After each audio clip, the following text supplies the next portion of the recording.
force me and choke me till I pass out.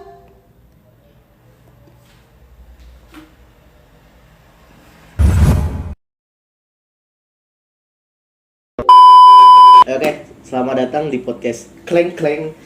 Ya, saya di sini kita akan membahas prodi-prodi apa aja sih yang kemungkinan di masa depan tuh bakal naik. Ya, di sini saya sebagai pembawa acara dan ada beberapa narasumber kita, 3 orang. Silakan bisa perkenalkan diri. Ya, perkenalkan nama saya Revano Raffi. Silakan teman-teman. Nama saya Halim Swanto. Ya. Saya Dimar Ilham Tamara. Oke. Jadi saya mau nanya nih, prodi apa sih yang menurut kalian bakal meningkat prospeknya semakin berkembangnya zaman? Apa aja sih yang bisa di masa depan lah jadi paling lebih berguna gitu? Menurut saya prodi yang prospek kerjanya luas dan yang makin ke depan makin naik gitunya prospek kerjanya itu adalah yang berhubungan dengan data dan teknologi seperti data science atau enggak informatika, sistem informasi, pokoknya berhubungan dengan teknologi. Oke, ayo bisa lanjut. Saya mau menjawab itu sangat sepakat dengan apa yang Dimar katakan. Ayo kalau Raffi gimana? Ya, kalau menurut saya setuju dengan Dimar. Terlebih lagi dengan yang menunjang ke kesehatan seperti kedokteran atau farmasi atau yang semacam biomedis gitu sih, yang prospek kerjanya tuh lebih luas gitu, lebih terjamin lah. Oke, karena tadi Dimar duluan yang bilang tentang teknologi dan data-data seperti itu, gue mau nanya nih, apa sih alasannya? Alasannya? Iya, alasan. Jadi pertama yang untuk data science ya, karena kan sekarang di zaman big data ya, karena big data itu kita butuh seseorang yang bisa mengolah data. Karena itu orang-orang yang memilih prodi data science bisa memiliki prospek kerja yang luas gitu. Jadi bisa menjadi data analis atau data scientist gitu. Ya. Alasan aku kenapa milih kayak informatika kayak gitu, itu karena yang diminati banyak orang yang semuanya udah tahu lah itu datanya apa aja, kayak digital gitu. Ya. Kalau dengan Raffi? Kalau saya sih karena kedokteran dan farmasi dan sebagainya dan segala macam, karena kita kan ya butuh, makin berkembangnya zaman ya makin butuh tenaga kerja di bidang kesehatan gitu, jadinya ya butuh aja gitu, jadinya Iya, tidak bisa digantikan oleh mesin ya. Iya. Yang harus dengan manusia. Ya, Semestinya. iya. Oke. Nah, dari yang kalian sebutin tuh, kayak prospeknya atau peluang-peluang di masa depannya dan yang bisa menunjang produktivitas di masa depan tuh gimana sih? Ya, boleh dari Dimar. Jadi profesi apa aja yang bisa mereka dapat? Jadi kalau untuk di bidang data science, kita bisa jadi data analis atau data engineer, bisa juga jadi data scientist. Terus kalau untuk jurusan informatika begitu, itu kita bisa jadi programmer, terus software engineer, gitu. Boleh tanya, seberpengaruh apa sih pekerjaan itu buat di masa depan nanti? Sepenting apa gitu? Gitu ya. Seberapa pentingnya itu kan karena setiap perusahaan gitu, organisasi membutuhkan seorang ahli data ya dalam mengolah data-data mereka. Jadi kan seorang yang dari jurusan tersebut akan sangat berpengaruh gitu bagi organisasi mereka untuk mengolah data-datanya. Terus kalau software engineer, setiap organisasi juga butuh software engineer karena mereka juga punya banyak project tentang pembuatan software seperti itu. Oke, kalau yang tadi itu dari Raffi kayak kedokteran, farmasi dan lain-lain itu kan udah jelas lah ya prospeknya apa. Nah, cuman saya ingin tahu aja seberapa penting sih kayak tenaga manusia untuk itu? Apakah tidak bisa digantikan mesin apa gimana? Ya betul, karena ya emang siapa lagi gitu kalau bukan manusia yang membantu di kesehatan gitu kan. Terlebih lagi kalau yang mau ngambil profesi yang spesialis gitu, contohnya spesialis saraf atau spesialis ahli bedah gitu ya. spesialis apapun itulah, Ya. itu kan pasti butuh manusia gitu, tidak bisa digantikan oleh mesin atau oleh apapun itu. Tentu kan butuh ilmu juga. Ya, otak manusia tidak bisa Iya. diganti oleh mesin ya. Ngomong-ngomong dengan teknologi, kalian tahu nggak sih IoT itu apaan? IoT itu apa ya? Ya itu kan singkatan dari Internet of Things kan. Internet of Things, saya Ya. baru dengar ya.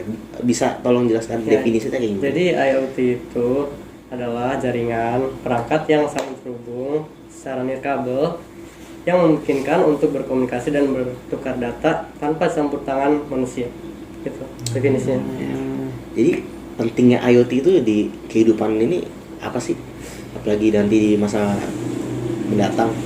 IoT itu seperti perangkat-perangkat elektrik, jadi terus smart home juga itu contoh dari IoT sih.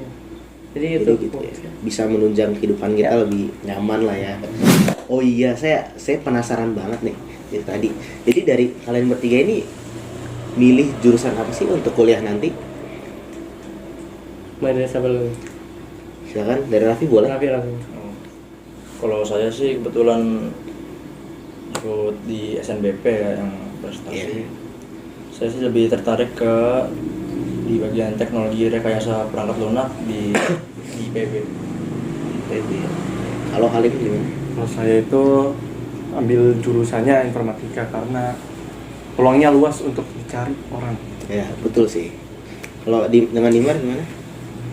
Saya juga milih prodi sistem informasi karena prospek kerjanya gede. Ya, jadi kalian udah yakin nih kan pilihan jurusan apa? Nah, apa sih alasan kalian milih jurusan itu? Menurut kalian sebagus apa untuk di masa mendatang nanti? Dari siapa? Terserah silakan. Lebih. Gua. Kalau menurut saya sih kan prospek kerja dari teknologi rekayasa perangkat lunak itu bisa menjadi data engineer, bisa menjadi data analis, bisa menjadi ya programmer itulah yang bisa menunjang untuk masa depan yang sangat-sangat membutuhkan teknologi gitu. Ya betul sih. Sangat penting ya teknologi itu emang. Ya. Silakan yang lain. Terus kalau aku kenapa alasannya milih informatika itu karena yang pertama itu kerjanya luas, yang kedua itu aku udah pilih itu karena udah tahu data-datanya itunya dari informatika. Udah itu aja sih alasanku. Kalau Dimar? Kalau saya karena emang dari SMP udah passion saya emang saya suka kayak coding gitu-gitu. Terus juga melihat dari prospek kerjaan yang tinggi, kita bisa jadi sistem analis, bisa jadi programmer sebagai orang yang dari sistem informasi. Makanya saya milih itu sih. Itu alasan saya. Ya, saya tertarik banget nih sama kata-kata Dimar. Katanya tuh sistem udah passion dari kecil gitu kan, dari SMP udah mulai duluan. Nah, kenapa sih maksudnya milih itu sampai segitunya? Emang prospeknya tuh bakal berpengaruh apa? Apalagi kan sistem informasi ya nggak, emang rame, cuman tidak sepopuler kayak informatika dan yang lain-lainnya gitu. Sebenarnya sih sistem informasi itu kan sama aja kayak informatika. Cuman sistem informasi ada hubungannya dengan manajemen bisnis gitu. Jadi semua orang dari sistem informasi bisa jadi juga kayak programmer, kayak anak informatika juga bisa programmer, sistem informasi juga bisa. Dia sama aja sih. Oke. Sorry tadi Raffi jurusan apa? Ya jurusan teknologi rekayasa perangkat lunak. Nah, di jurusan itu tuh gimana bisa dimanfaatkan di masa depan nanti menurut Mas Raffi? Berpengaruh apa? Berpengaruh apa? Oke, jadi yang saya tahu keunggulan dari jurusan itu ya teknologi rekayasa perangkat lunak itu kan lebih ke software berarti kan perangkat lunak. Iya. Nah, itu tuh keunggulannya ya bisa membuat aplikasi berbasis web atau berbasis Software engineer ya. ya sebenarnya betul. Dan ya mirip-mirip dengan Dimar yang berhubungan Iya. dengan sistem informasi, teknologi apa? Informatika Iya. gitu-gitu.